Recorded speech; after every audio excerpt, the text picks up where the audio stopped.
Murder increased countrywide by 3.4% between January and March 2023. Ngqongqoshe wezamapolisa wethule imbalobalo zekota yesine yomnyaka u-2023 u-2022 ukuya ku-2023 zobulelesi eSouth Africa ba. We are suspecting that this could be the cases related to the cases in Hammanskraal. Umnyango wezempilo eTlhagwini Jingalanga uthi ujame ngenyawo uphenya bona isukelaphi ngogwana yekholera eseyivulile abantu abangaphezulu kwama-20 eHammanskraal esifundeni esi. Overall pleased, pleased and content with my level. I can always play better. I know I can do it, but considering also the conditions, they were quite tricky today with a lot of wind. Siqalela zemidlalo ngokwahlukahlukana kwazo ephasini zombelele.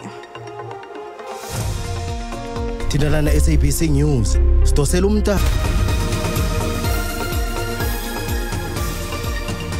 Zihlanganisele etafuleni yendaba zesiNdebele Auckland Park eJohannesburg.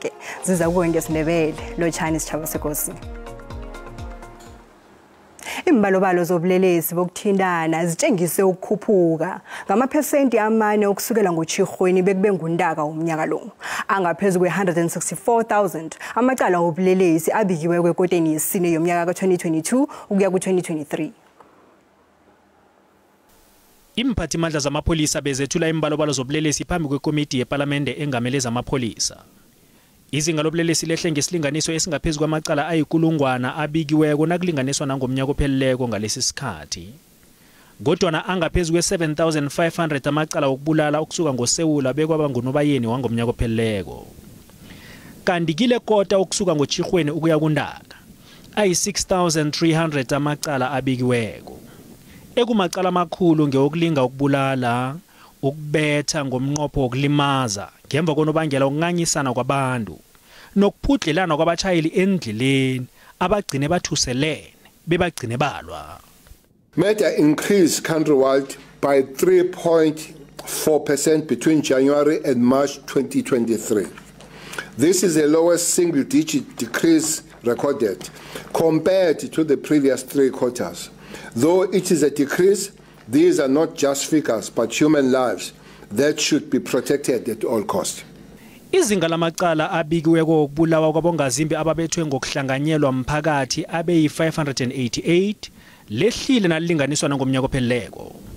Amacala wokukata ehle ngo-300 kanti wokukhwatshalatsha ehle nge-320. Children murder decreased by almost 20%, which is 19.9% exactly, and a slight decrease was also noted in assault GBH cases of children.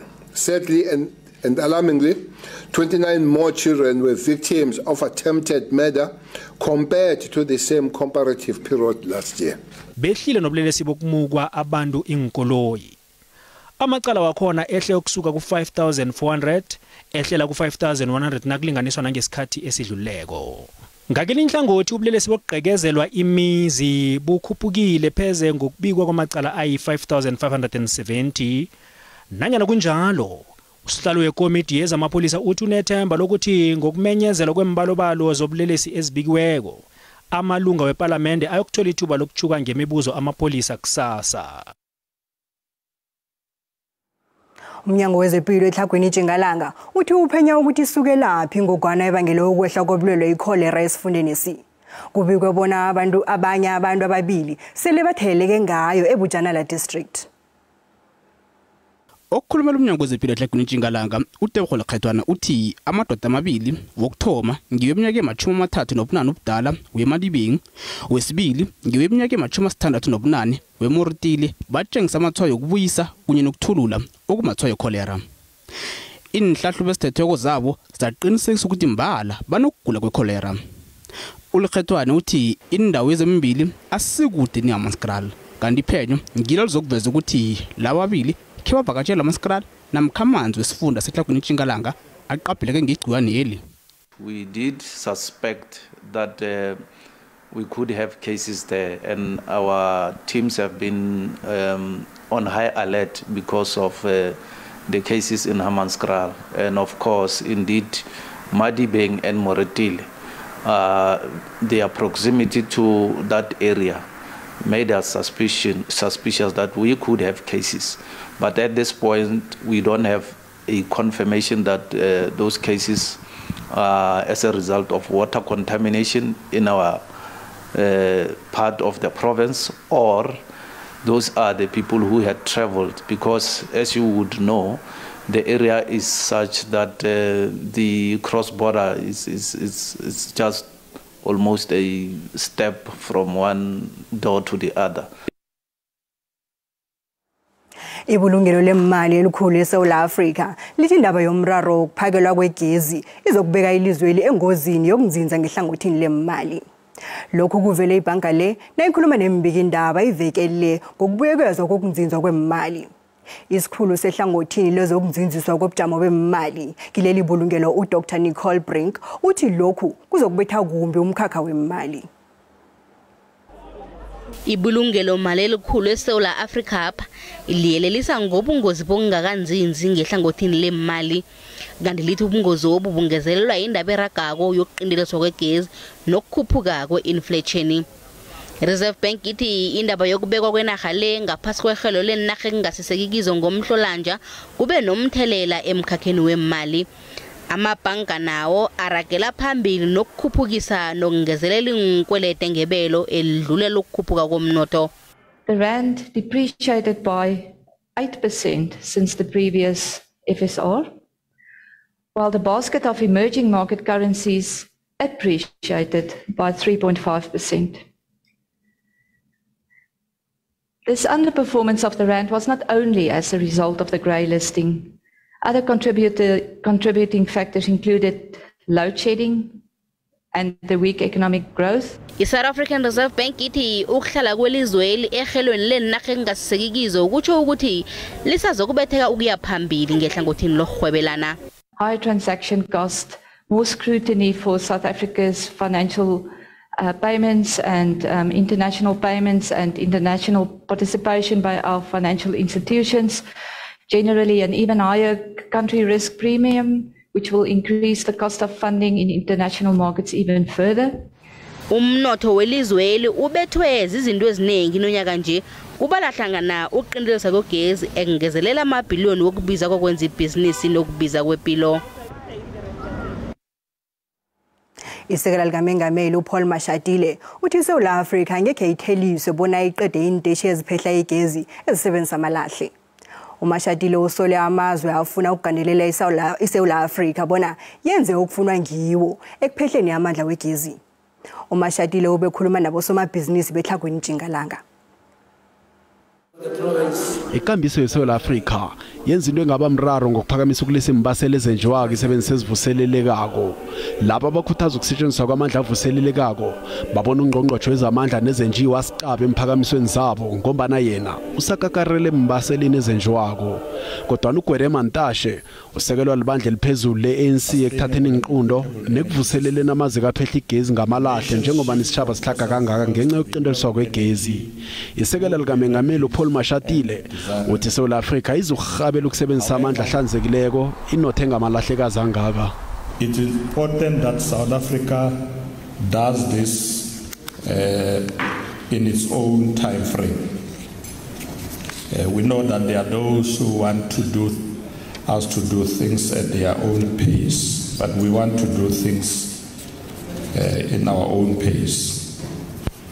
We do have a lot of coal in South Africa and the coal-fired power station. We need to use those that are still workable to be able to provide the necessary electricity that we need.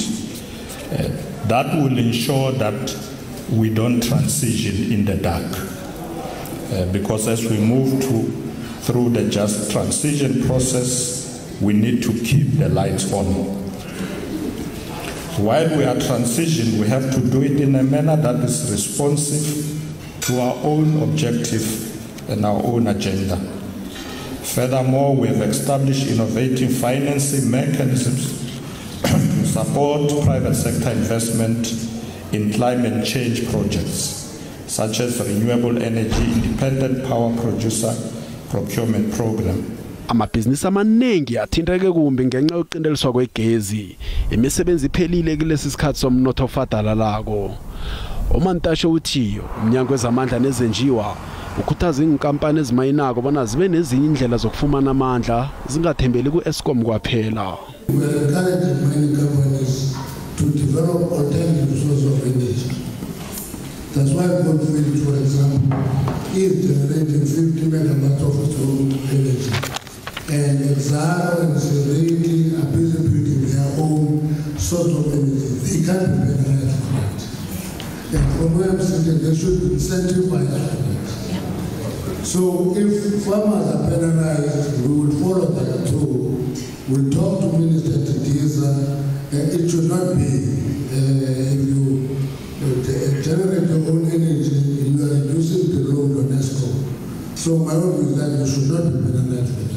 Ikomiti yezemisebenzi ku-ANC qeda amalanga amane adluleka icoca malungana nenjamiso zeyingi nemfunda ukuhlola bona sezilungele na ikhetho lelizwe lika-2024 lokhuyana beyikhulumisana nenkoro ezizijameleko eTlhagwini-Tjingalanga.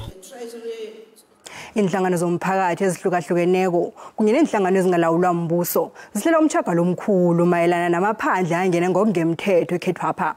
Umtjhagalo lo uyokudosa phambili izinhlangano ezifana ne-Put South Africa First kunye nedudula. Inhlangano lezi zithi zifuna uhulumende azume wonke amaphandle angene ngokungemthetho eSouth Africa pha begodwa aqinise nemizamo yokuvikela imikhawulo namathuba. Inhlangano lezi zithi azilwi namaphandle angene ngokungemthetho elizweni lekhethweli kodwana ziqothele uhulumende begodu zisola umbuso ngokubhalelwa ukwenza nokuqinisa imithetho esele ikhona mayelana namaphandle angena ngokungemthetho ekhethwapha. We are all tired, and this is just the beginning. We are not here to request, as I said before, or to plead or to bargain with the government. We are here to demand them to enforce the current laws. Immigration Act 13 of 2002 says no one should be in this country without proper documentation, and if so, they need to be deported. It's clear that there are problems in the country. But we cannot manage our problems and manage other imported problems as well. And that's what illegal immigration does. It increases the burden on trying to fix the issues that we have in the country. And therefore, when we talk about crime, we can't even say it's only South Africans because of the high influx of illegal immigration or illegal immigrants. So it's a mixture, but we know where the problem is. Look at our CBDs. Inhlangano lezi ziziphikile insolo zokuthi umtjhagalo wazo ungaba nokuhlwena ngokobutjhaba. There is nothing xenophobic about asking our government to prioritize and put us first in our country. We have no other place we can call home except SA. We put them in power. They took an oath to provide services, to protect us. Now we are calling on them to do exactly that. Our porous borders need to be closed. We've seen illegal migration escalating each and every day. Corruption in the country. We know the law enforcement agencies in our country have failed to protect the citizens. Gandhi bakholwa ukuthi umtjhagalo wabo ungasiza endabeni yokulwisana nobulelesi obuphezulu ekhethwapha ekubala hlangana ukwetjiwa kwamakheyibula abangela umraro wokuqima kogesi eSouth Africa pha.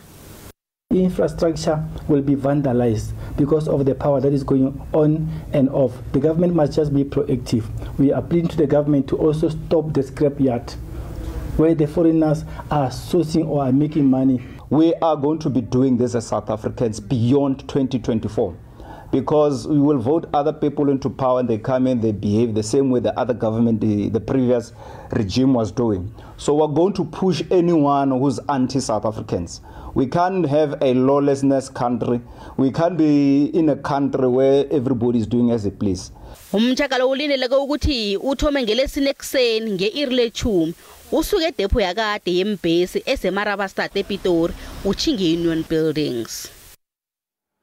Okuthoma mhla amalanga ama-29 womrhayili kufikela lapho abamabili kumgwengweni kuthiwa inyanga yokuvikelwa abantwana. Abantwana ngibo abakhahlumezeka lula njengoba babhalelwa ukuzivikela.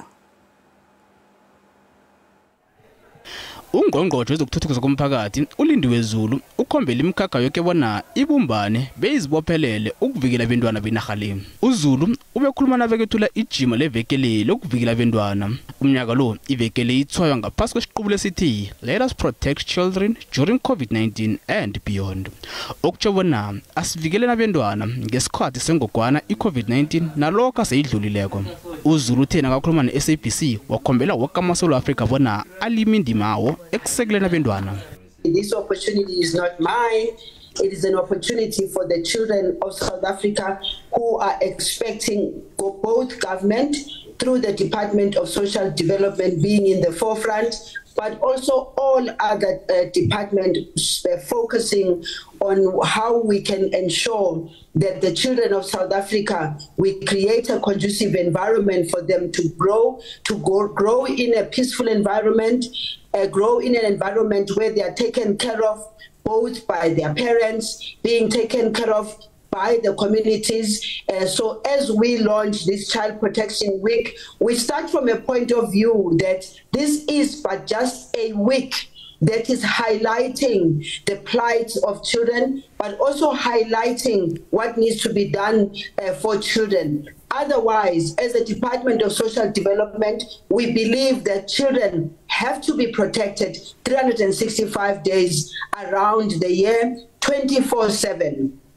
Because children are protected by the Constitution, but Alicia, the Constitution is good enough as a document that gives the guidelines of what is expected of us taking care of children. What is important is then the actions thereof of ensuring that families are empowered enough to be able to take care of their children. This year's focus, we've said the theme is let us all protect children during COVID-19 and beyond. Ungqongqotjhe uthi umnyango wakhe uqalelela nabantwana abaphula umthetho.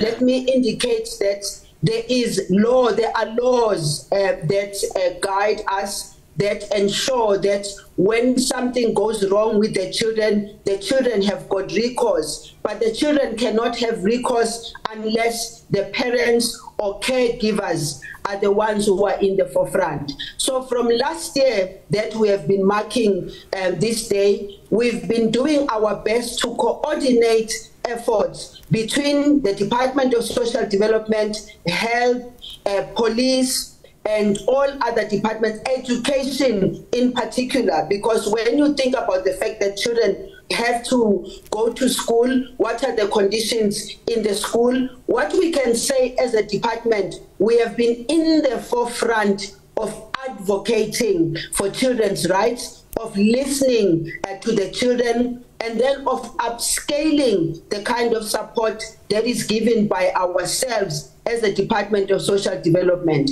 Psychosocial support is one of the things that is also in the forefront from the department, because we also take care of children who are children in conflict with the law. Many of those children are in special centers which are taken care of by the Department of Social Development.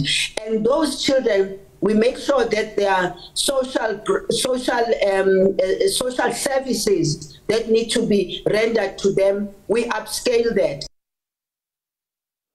Ukukhamselela iveke yabantwana sikhulumisana noPrudence Manzini omphathi wabasebenzi bezehlala kuhle ama-social worker ngaphasi kwehlangano yecheche abantwana eMpumalanga iChildline. Prudence yakwamukela endabeni zesiNdebele lapha ku-DTT njengehlangano evikela abantwana sibonakele zanda izenzo zokukhahlunyezwa kwabantwana.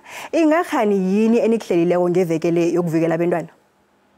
Ngiyabonga kakhulu bese nami ngiyathanda ukunibingelela nonke nabalaleli.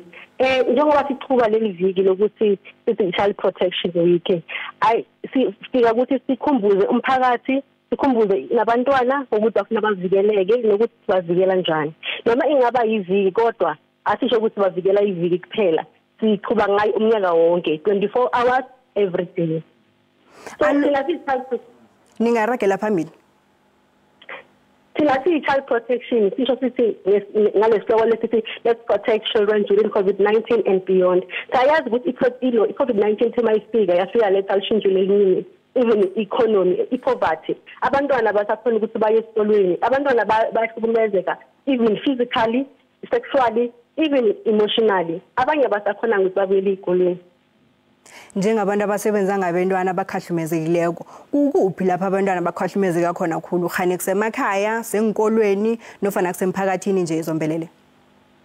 Ukuhlungu ukusho lokho ukuthi abantwana basakhona ukuthi bavikeleke, yonke indawo ayisekho safe for bona. Abantwana bahlukumezeka esikolweni, abantwana bahlukumezeka futhi in the community, ngabantu ababaziyo. Abantwana bayafela ezandleni zabantu abathembayo. Manje abantwana futhi i-high rate lesithola kakhulu i-sexual abuse, neglect, futhi ne-child exploitation. Abantwana batholakala basebenza noma basetshenziswa emsebenzini engabafanelanga or ingabalingananga. I-poverty nayo kakhulu nayo iyacontribute. Yini okwenziwa ababelethi ekufuze ngathana abakwenzi bona umntwana mhlambe angaphatheki kuhle nofana angathabi?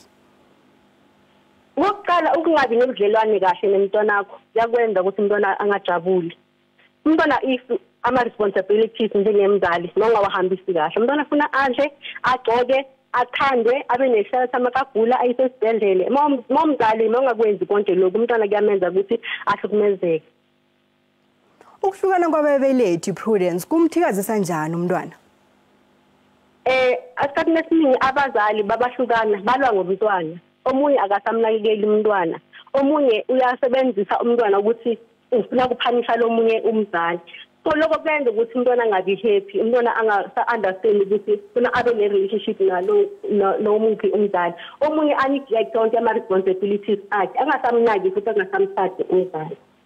Ngikuphi ababelethi abangakwenza mhlambe ukustopa indaba yokukhahlumezeka kwabantwana? Bokuqala abangazama ukuthi bacele isizo kubo sonhlalakahle. Mangabe kuyatholakala ukuthi maybe financially umzali uyahluleka, asukume athole isizo. Isizo la government likhona lelifana ukuthi yes limited, mara ukuthi umntwana afunde, umntwana athole i-health care.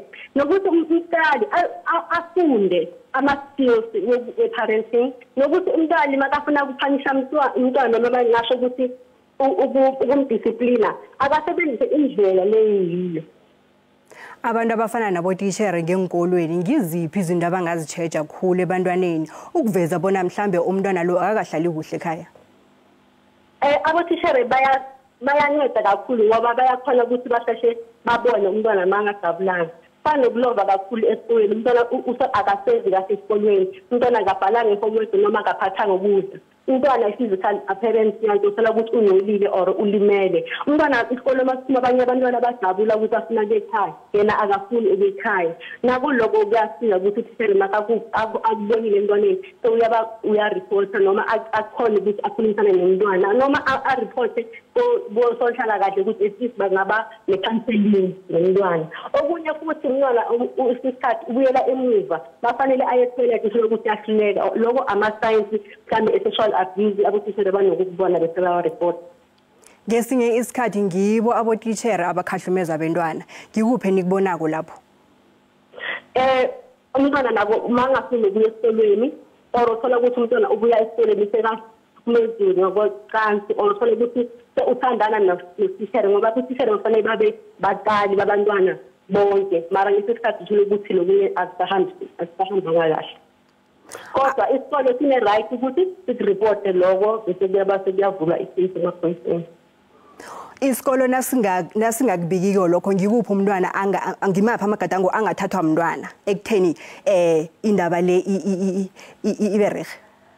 Okay, umntwana angareporta noma atele noma ngubani umuntu amthembayo. Umntwana angaya nasendaweni efana nabokliniki or akhona ukuthola usizo khona. Umntwana futhi angacontacta i-child line inamba yethu e-free emahala 8116. Umntwana futhi anga-WhatsApp futhi ngenhlanhla lamalanga banawo amafoni banawo amadata, anga-WhatsApp inamba yethu ethi 079 453 5482. Futhi naku-Facebook sikhona ethi child line Mpumalanga. Sine-website futhi ethi www.childlinempu.org.za. Niyelelisa bona abomakhelwane namkha abangani babantwana bona benzeni nabaziwe ngobujamo obumbi umntwana ahlala ngaphasi kwabo ekhaya? Siyabakhuthaza Ngiyachaza kakhulu omakhelwane ukuthi ababike abaripote if there is basuspecta i-abuse ngoba umakhelwane nibo futhi abakhona ukuthi basebenzisane kahle namaphoyisa nabo sonhlala kahle kuma-investigation and siyakhona ukuthi sibavikele ukuthi babe anonymous akukhosi ukuthi mhlawumbe baziwe ukuthi baripotile so siyakhona ukuthi sisebenzisene nabo ukuthi bangaripota noma bangazisho ukuthi bobani and bakhona ukuthi mababona i-abuse bangathule ngoba if i-abuse uyayibona awureport ukufana ukuthi uyavumelana nalo muntu oabuzayo ukuthi ku-right mawuthulile nge-abuse nawe uya-second offender. Ngaphambi kokubana sihlukane bengibawa nibuyelele lapho abantwana banganithola khona nabakhahlumezekileko ngikhaya. Abantwana bangathola njengoba ngishilo enambeni yethu le ethi 1168 toll free number futhi bangathola futhi ofisini lethu eCanary Walk eNelspruit sina ima-working science bangafonela futhi kule number yethu yase ofisini ethi 103 752 2770 and bangase WhatsAppela ku-079 453 5482. Sithokoze khulu isikhathi sakho kwanamhlanje. Ngiyabonga nami. Namhlanje kulindeleke bona kukhutshwe umbiko ngephenyo elenziweko ngokufaka kwamasana ngemabhokisini kunokuthi afakwe kumakhoti wamasana esibhedlela seMahikeng Provincial Hospital. Inthombe zamasana afakwe ngemabhokisini ezigega enkundleni zokuthindana ziveze tshachalaza ubujamo obumbi esibhedlelesi. Kanti ama-union ajamela abasebenzi bezempilo athi amanesi bekakatelelekile bona asebenzise okukhona. Kanti njengoba kusese nokujanyiswa komphathi wesibhedlelesi emsebenzini, ama-union athi azowalwela ngakho konke amalungawo. Kukhonjelwa bona usomkhandlu wezempilo ahocisa amagama akhe ukuthi kunekhonakalo yokujanyiswa abasebenzi emsebenzini. Lokhu kuza ngemva kobana kubelethwa amasana ama-56 ngewodweni ekhona ukuhlalisa amasana ama-25 kwaphela. Kwathi amanye amasana afakwe ngemabhokisini. The MEC must firstly retract the suspension of those nurses, including the nurse managers, because it is misplaced, it is misinformed. As nurses, we are trained to preserve life. And we must applaud those nurses that save the life of babies, even when the department failed to provide the basic equipment for them to be able to do that. Nanyana njalo usomkhandlu wezempilo sifundene suthi umbiko ozokukhutshwa ngiwo ozokutsho bona kuzokwenziwani ukuya phambili. For now, I have no interest of going to a nurse and a doctor who delivers these babies in the ward. But from CEO to everyone who is managerial, they may not escape their responsibilities. Let's wait for that preliminary report to come out. Ama-union ajamela abasebenzi athi ubujamo besibhedlela obumbobu akusiyindweja. These problems are not emanating today. These problems are historical, systemic, and structural. Therefore, to every now and then when there's an issue, resort to penalizing those who are delivering service instead of congratulating them is not really a solution. We are not going to enter the terrain of saying who should be suspended and not. As long as the process from the scratch, from point zero, was fair, it's then fine. Then it is our responsibility as the organization to go there and defend our member, and we'll do exactly that. Umnyango wezempilo wesifunda uthi uzokuletha indawana zokubeka amasana nezinye imfanelo ezingezelelweko esibhedlelesi. Ekhasini lethu le-Facebook sibuzile bona uthini umbono wakho ngokuthi esibhedlela seMahikeng amasana afakwe ngemabhokisini. Nakumbono wakho mbukeli uyalandela.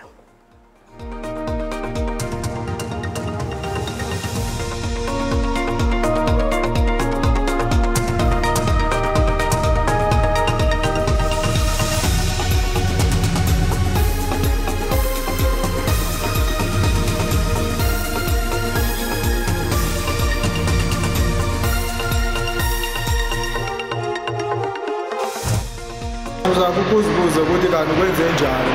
Lapho abantu bafaka emabhokisini kanti manswele na.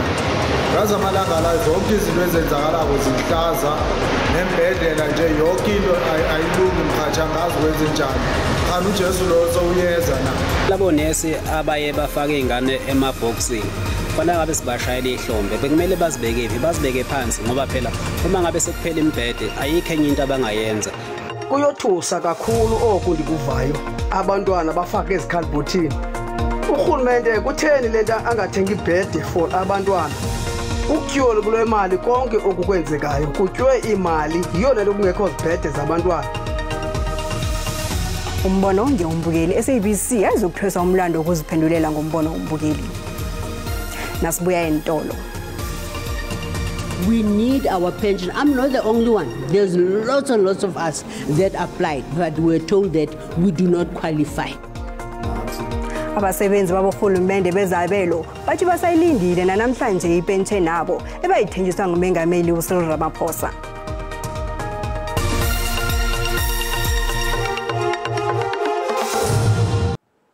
Zindaba zesiNdebele ku DTT na usanda ukufika sakwamkela hlala uledle lapho ukhona sikwethulele zona komjalo bazo. Ivalwe ngehahla enyanga yeAfrika esithabeni samaNdebele ngomnyanya bewubanjelwe eMelrose Ark eJohannesburg emzini womntwana Nkosi uFrans Mabhena. Ngalomnyanya begidingwa bekutshengiswa ngokhunye kokudla kwamaNdebele. Bekuvunywa kwabelana ngesitiki sokugida kiboma ebayokuhlopha umnyanya ukugidinga inyanga yeAfrika eJohannesburg.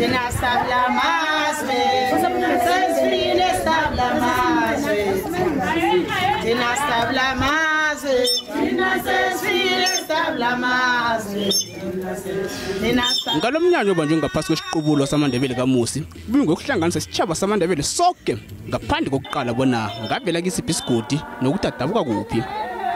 Ikosazana uAgnes Nomgomo Mabhena ukugandele lifuneko yokuthi amaNdebele kufuza ahlangane waveza nokuthi amanye amaNdebele asenenarheni zangaphandle. Mhlambe silahlekelene ngosilahlekele so njengona amaNdebele kaMusi akhona ngedrobheni apha aseJoburg bathi kunamaNdebele aseZimbabwe. Iziphi ezabakhona zenza ukuthi amaNdebele ahatheke iphasi lonke. KunamaNdebele aseZimbabwe, kunamaNdebele aseBotswana.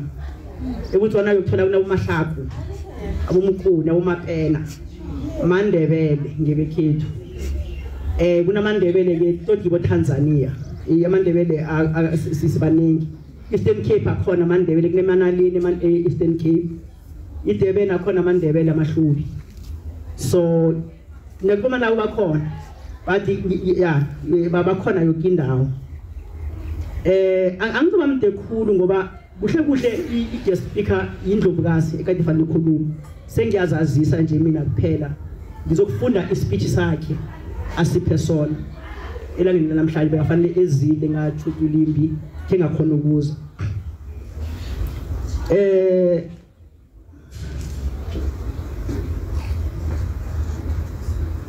namhlanje ilanga lama-Afrika ama-Afrika mhlobo sithi nasinzima ngithi simhlobo nzima ilanga lethu namhlanje noma ngibona ngathi maNdebele kuphela nyako zabo sesinamagugu nimemameme ke babe khona nabanye abantwana bakwethu abangekho la nithiya amakhoza ngaphandle sinekhozelo lodwa hlanu kwama pha nithiya amazulu ngaphandle nithiya amaswazi ngaphandle nyako zabo asibeni sonke sigidingeni sonke ngiyabonga ke ngoba angikazo ikhulumile bengithe ngiyizele la but igugu lami ukuthi ngimAfrika ngindebele nginala akangiveza ukuthi sometimes kuba netension yana manala namanzuzo abantu bakwethu sibanana bechithwe lodwa akhe siqede into lesiwomba abomma ngibo bangakhona ukuyilwa iphile ngoba wathi ulinala abanye bathoma ukuhedlula ukuthi wabalinala umunye athi wathi ulinzuzo bathi akunzuzo hlangana nathi apha so akhe sibane nabo umuntu ke sithi ngeAfrica Day ke sibeli sonke ke sithabelaneni ke sithandaneni so ngithanda ukuthokoza aboma beDavidton khulu bengiyaxolisa ngamadodo phambi kwenu chebe ngiyawazi umlando wami mara ngizovala la ngelini ngithokoze ke amaNdebele akhona wakaMusi angidrobheni apha ngiyajabula ngoba bafuna ukwazi isiNdebele sekhabo so asifundisaneni isikhethu singabhali naso sikhambe naso ebezimini kunamaNdebele ke weZimbabwe akhona angekho namhlanje seMazindebele kwamusi sihlangene. Abakhwezeli bomnyanya bathi ukusukela nje umnyanya lo uzokubanjwa qobe eminyaka kanti banesifiso sokuthi nyaka uvela hlangane le-FNB Stadium kuzale phama uNdebele.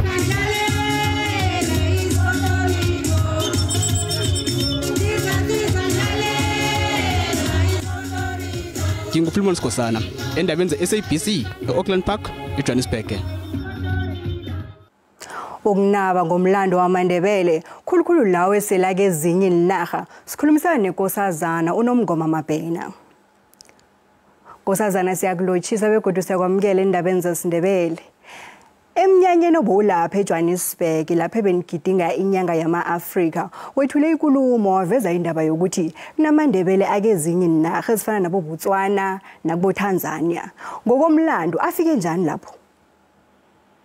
Ngithokoza bahathi ngithokoza ukuthuka izipi ezabakhona ekadeni uyakhumbula kwathi kwaba nepi yamanala namanzunza la abantwana bakamusi abanye bahlukana bakhamba abanye bathinga babuyela kwaZulu abanye baba se-Eastern Cape abanye baba kuphi kuphi kwaba nomlando again kwaba nezipi again umzilikazi isikhathi kamzilikazi umzilikazi wafika la wathumba amaNdebele we-South Africa wathuma amanala wathuma amanzwe wathumba lesuthu ngibo laba bakhamba bahatsheka bakhamba basale endleleni umzilikazi akabaleka nabo aya nabo eRhodesia ngelimo layizolo namhlanje sithi seZimbabwe amaNdebele khethu-ke aphuma ngaleyo ndlela ukuhatsheka kwabo.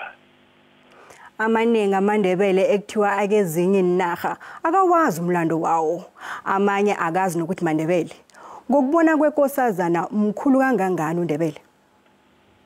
No uNdebele use-Afrika yonke na ungatsheja Eastern Cape akhona amaNdebele sihlangene nawo eBotswana akhona amaNdebele noma singahlangani nawo but banokuza abanye babo asikabukuya kibo formally akhona eZimbabwe akhona eZambia akhona eTanzania and na ubabuzako ubeza ngembongo lezi banembongo zethu noma bangasazazi kuhle mara abanye bayaconfessa ukuthi bona bamaNdebele ekhabo labo ngikhumbula ngahlangana nomunye udade eDurban wathi mina ngilihlubi ngatshela ukuthi ngilindebele so na lokho sikhamba ngemlando sesiyalima ukuthi nabo laba ngebekhethu so bahlukaniswa zizipi ezaba khona. Kunabanye abantu nkosazana abathi amaNdebele weZimbabwe kuhle maZulu inkosazana ingakhe isihlahlule lapho? Akusimazulu bakhama nomzilikazi okade angomunye wobuthi lamaZulu wabathumba kwamnyamana wabathuma ngaphathi kwenkosi uSilamba and then after abule lenkosi uSilamba wababutha wasihamba nabo ngoba khamba abutha intshaba zonke akade ahlangana nazo wabutha wakhamba abutha intshaba abanye bakhamba babaleka bahatsheka bavela ngaleyo ndlela ingakho nangatsheja imbongo zakwamabhena nabazibongako ziyafana nezethu noma singazipronounce 100% ngokufana like njengoba thina sithi sizinkoko zakobingwe isikoko sakobingwe samasoka-sokeni esasinda kubana ingeselitshe khathana ilingeselithi besazama ukweluleka bona bathi isigwegwe sokhulu iyakutshela ukuthi abantu abangebekhethu basuka la ekhethu and mhlawumbe bangazilimuki kuhle mara abanye bayazi ukuthi bona badabuka kuphi. Imbalobalo ziveza isibalo samaNdebele siphasi kunezinye intshaba. Ngokubona kwakho zinqophile na imbalobalo lezi ngombana amanye amaNdebele akezinye intshaba akabalwa? No, isibalo sethu siphezulu khulu isibalo sethu nakuthathanisa nemihlobo yonke. Ukuthi mhlambe nje ngoba asinandlela yokubaveza sibabeke abantu ababona emehlweni. Ngikuphi nkosazana obona ngasuthi kungasiza ekuthuthukisweni kokwaziwa komlando wamaNdebele khulukhulu eAfrika pha ebantwini abatsha? Ngicabanga iminyaka esiyenza kule abayikhambele sizokwazi ukufundisana khulukhulu kwamjekejeke siyawameka amakhosi la ngaphandle ngoba kwakhe kwafika inkosi uMakoni originally ungumnguni use eZambia and then amakhosi amaningi esiwamemako ampuna kwe DRC amaNdebele akhona so ahatheke indawo so ukuza kwaba eminyanyeni ebakhona kubahelpa ukuthi bazi umlando lo babone nabanye abantu ke ukuthi babakhona and bangelekhethu like njengabantu beBotswana unyaka ngaphambi kopheleleko nangaphosisa bebakhona amandebele eBotswana afikile kwamjekeze weZimbabwe hlala sinawo unyaka nonyaka ama Eastern Cape nahlala sinawo unyaka nonyaka okukhombisa ukuthi amandebele la akhona and iminyanya le izobahelpa ekutheni nanendebeza eminyanyeni sizokufundisana ukuthi abantu abangelekhethu asingabakhapi asingabakhuphi. Nkosazana Nambudu masithokoze kukhulu ngesikhathi sakho. Isiqhema sabasebenzi bakahulumende wombuso ngaphasi kwahulumende wobandlululo ezabelweni ezazikhona ngaphasi kombuso loyo sinikele uhulumende amalanga alikhomba bona abhadele imali zepensheni ezabanjwa kusukela ngo-1996. Abasebenzi aba ekhabe basebenza ngaphasi kombuso wesabelo seTranskei sebuphuthatswana sevenda seSiskai bathusele ngokumangala nangabe indaba le ayilungi. Bathi umengameli uCyril Ramaphosa wamemezela isiqhema ekwafuze bona siqede indaba le enyangeni ezine ezidluleko kodwa namhlanje basalindile. Abantu abanye sele bathatha umhlala phasi bathi bathoma ukusebenzela uhulumende eminyakeni eminingi eyadlulako ngaphambi kokufika kwedemocracy. Kodwa nakufika isikhathi sokuya epensionini babhadelwa imali esukela ngo-1996 ekumnyaka kwathonywa ngawo isikhwama sepensheni yabantu abasebenzela uhulumende. Nonyaka nje umengameli nakethula inkulumo yobunjalo benarha uthe batsho inqonqoyilo azithunyelwe kungqongqoshe wezemali.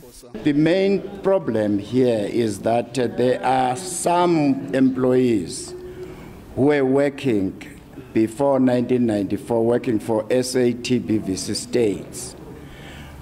They had joined the government, some of them as early as 70s, 80s. But when the time for them to retire and claim their monies are calculated as from 1996.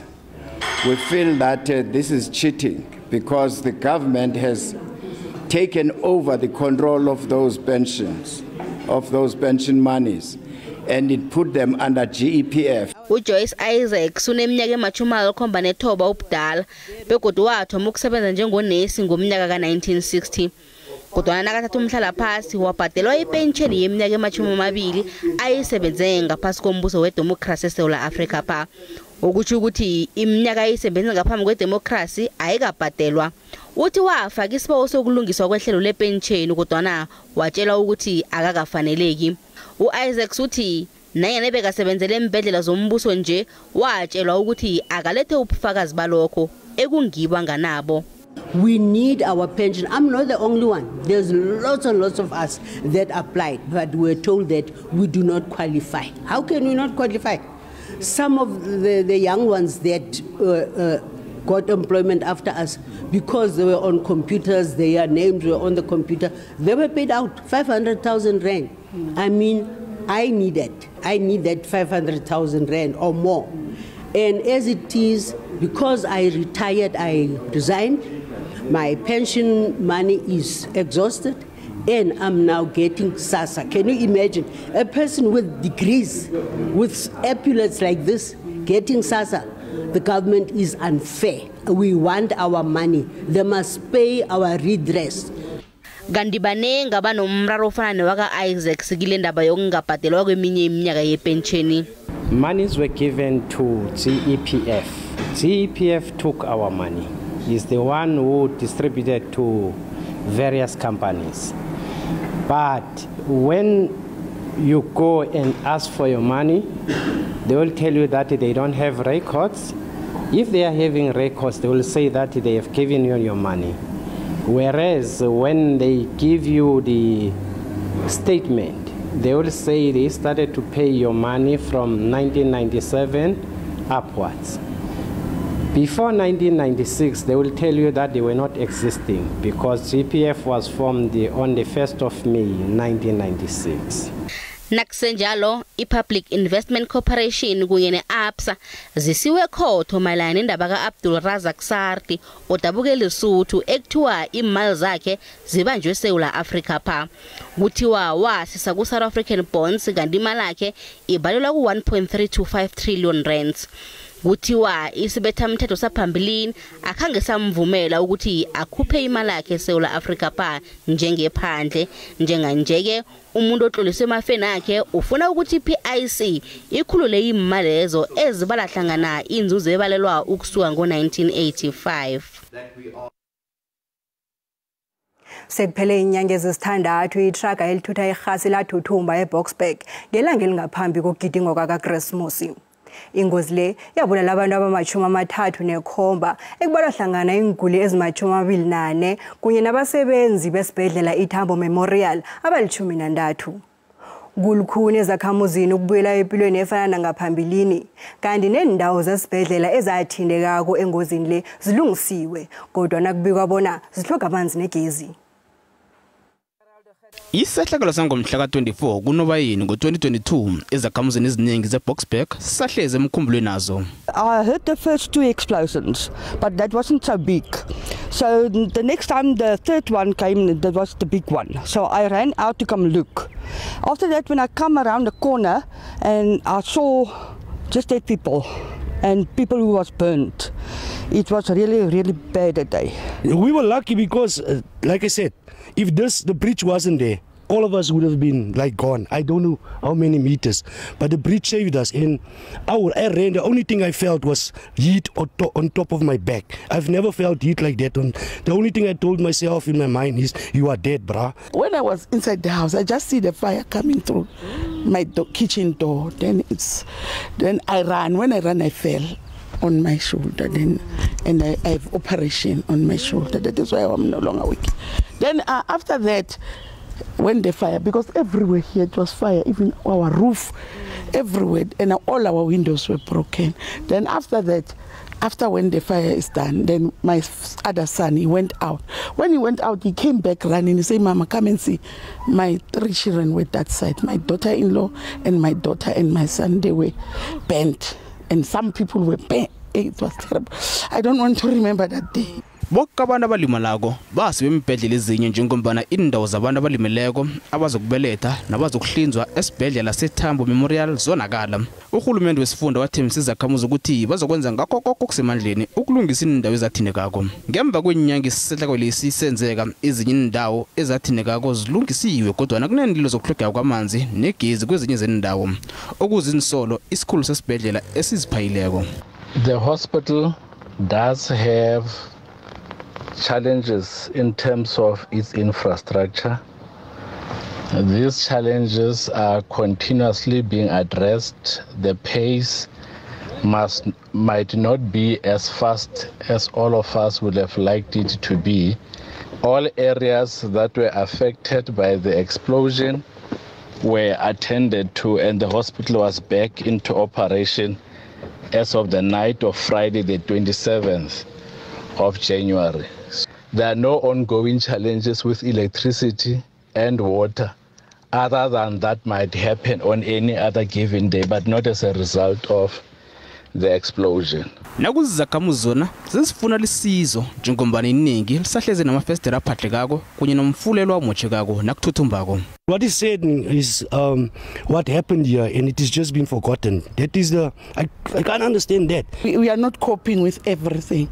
Only gift of the givers are still giving us the groceries sometimes, you know. But the rest of the people, it was a hype. They are gone. Yeah. Then we are left with the stress of this. Nakusenjalo umtshayeli wetraka lehasi kunye nekhampani ebanikazi letraka elathuthumbako basule icala. Abasebenzi be-Northwest Transport Investment NTI bavale amasango wesibethamthetho wesifundisi eMahikeng bathi bafuna ukubhadelwa imiholo yabo echodako. Esikhathini esidlulileko kwaqatshwa isazi ngamabhizinisi ezizoqala indaba zokusebenza zekampani yombuso le. Kodwa nabasebenzi bathi solo abaholi kanti abanye imali yabo yepensheni ne-medical aid ayithunyelwa lapho kufanele ayithunyelwe khona. Indlela zivalwe ngembhesi njengoba nabashayeli bembhesi ekampani iNTI baphume ngonina ukuzwakalisa inlilo zabo ngemiholo engakabhadelwa. Re tlile mo last week demand di salary tsa rona tse seng re patele for 3 months. So re engage le department e representa ke DG Northwest. DG we it's a program e tla re leadelang towards the pay tsa rona. So re na le problem, that's why re tlile mo gore re batla solution and ha re tsamaye seng re create child tsa rona di tlhoke mo di bank account tsa rona. NTI e re feitse hana no rena le 3 months re sa hole ene lo tsa rena tsa re batla nga ba khone re lokisetsa tsona always ba risa godimo le ko tlase ga lo tsa rena re batla. Abasebenzi baveze nokusilingeka ngokungakabhadelwa kwemali yabo yepension ne-medical aid. Rena 3 months without salaries or and wages. So Rashota Tsotentina, the outstanding provident fund 18 months and 2022 6% increase and 2023 7% increase. So that's still outstanding. So so we came here to meet a premier. Premier was supposed to meet us last week Friday but on the 26th, but he fell to at corona. So that's why we will have to Imphathi mandla zesifunda zithi nanyana kwaqasha usazi ngezamabhizinisi uqalelela imali zekampani engasebujameni obuhleleni abasebenzi abakabhadalwa kodwa nakunalokho kubhadelwa abanye abakolotwa ikampani le. Really department re promisitse gore ra go ba fa chelete of which madi ha tsena BRP o tla be a transferela kwa accounteng yong ya bitsang transversal account but re busy re feleletsa tota se re ntseng re le busy ka sone mo bekenye mme e tla re pele ha beke e fela e be re biditse le ba bereki re tla go lena dikgantse tse di monate. Kananya uhulumende azibophelele ukurarulula umraro lo abasebenzi bathi bazokurakela phambili nomchakalo bekufika la kulalelwa khona indlilo zabo.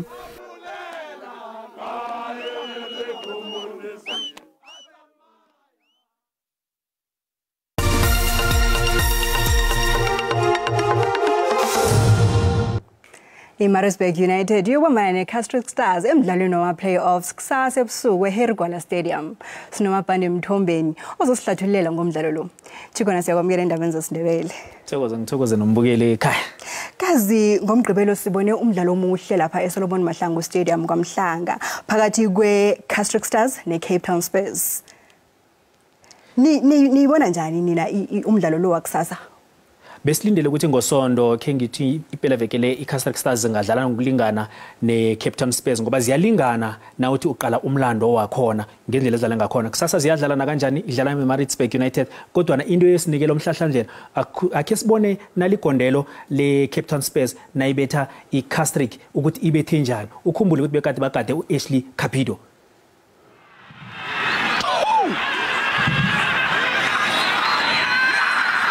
Choma kwapele Cape Town Spurs anoya botlhokwa ba ne ba batla mo motshamekongo ga dumele le ka bona la baloyi angangana amathuba ukuthi iMaritzburg United ungawuthatha umdlalo wakusasa. Maningi khulu amathuba lawo. Ukhumbula ukuthi iMaritzburg iyalwela ukuthi ijamise ibuyele lapha ku PSL yokulwa ngamandla. Na ukhumbula ukuthi idlela neMamelodi Sundowns yabuye yadlala namaZulu zadlala ngokulingana 1-1 yabuye yadlala namaZulu. Nakhona lapha kunomunye umdlali uMatthias udlala ngendlela ephambili ke simbona ukuthi naye udlala njani basahlela bayi6 abadlali beMaritzburg kusasa ingawuthumba lo mdlalo inamandla. This is a chance now, they're steaming forward Maritzburg human excellent opportunity and Meza! They've equalised! The quick counter, Maritzburg are back in the game! Van der Ross puts it in. Iphelile imidlalo yeMotsipe Foundation ngiziphe embili eziyokurakela phambili. Ukhumbule Thandeka nombukeli ekhaya ukuthi sekusele inqhema embili ezokuvela ngako ABC Motsipe ziyokuvela phi zijamele imfunda ezilithoba ukuthi ukuthi neDondol Stars ekhe yadlala ku Nedbank Cup ikhona hlangana kwenqhema lezo ziyokupanwa ama group amabili bese ngemva kwalokho zikheruke bese kusale embili bese ngizo ke ezingena ngapha ke ku Motsipe Foundation lokho kwenza ukuthi ibhola le South Africa seliyathuthuka ngendlela adlala ngakhona. Thombeni sithokoze khulu isikhathi sakho. Sakubona kusasa. Kwanamhlanje sizibeka la sihlangane kodwa ngesikhathi esisako umusa.